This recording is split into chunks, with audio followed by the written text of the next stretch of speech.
talking about the resurgence of hula hooping. It used to be a fad, but now it's much more of a dance and actually a spiritual practice. So, and I love hula hooping. No one really knows when or where hula hooping began, but they do know that in 1958, Whammo sold 100 million hula hoops around the world, and it became an international phenomenon. However, the hoops were too small and too lightweight for adults. They're really meant for proportions of children, so it kind of faded away after that.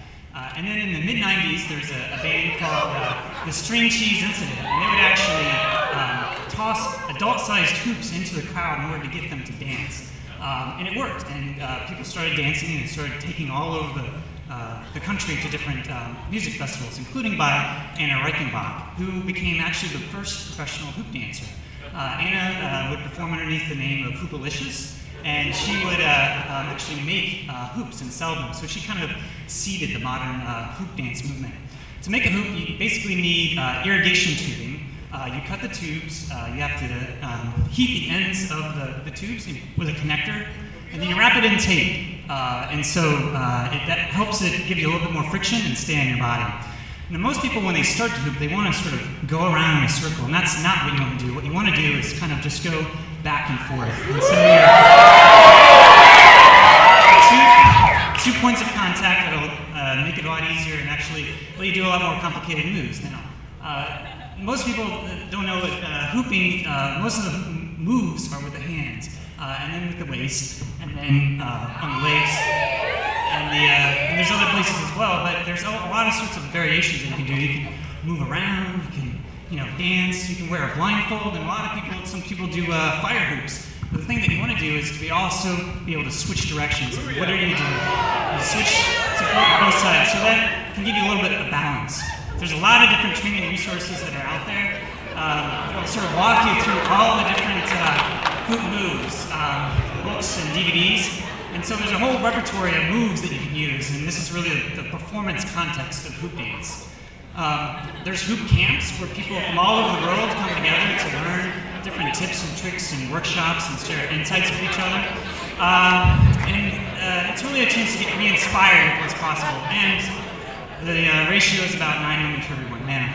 Now, one male is Rich Porter, and what he does is a lot of isopops. And diagramic motion in the air. And so that's kind of like off-body hooping is a characteristic of the male hooping style.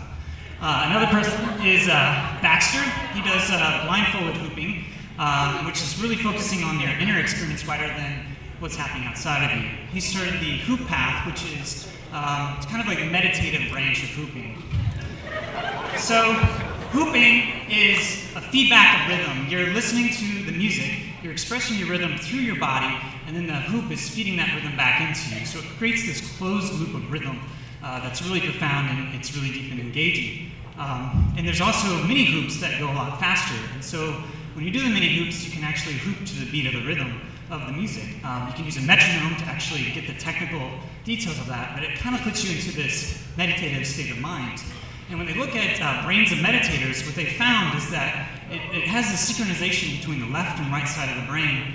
And it's this brain coherence. And when you're hooping, it's actually physically stimulating both sides of your body. So it helps create this brain coherence, which leads to flow. Flow is sort of like this, you're totally in the moment. You're not thinking about anything else, and you're just effortlessly moving from move to move. And that's kind of like the ultimate goal for any hooper, is to achieve this state of flow. And the spin, sustained spinning, is something that the whirling dervishes have known for a long time. But to do this, it really gets you into this state of spiritual bliss really fast. So sustained spinning is a really powerful thing to do. And everyone you talk to who does hooping has some sort of story of transformation, whether it's been losing weight or helping heal from cancer. It just makes them feel better about their moods. But it's a transformative practice and also a spiritual practice as well. So what makes up a spiritual practice? Well, the Institute of Noetic Sciences has 4 basic categories. It's our criteria. It's to set your attention out, to do something in the world. It's paying attention to your inner experience. It's doing something that's repetitive that you can practice every day. And it's having either inner guidance or guidance from the community. So I definitely think that hooping is something that qualifies as a spiritual practice. It's also a whole hell of a lot of fun. So I just hope maybe you can get inspired to do a little bit of hoop dance. And, yeah. Thanks. Thank you very much.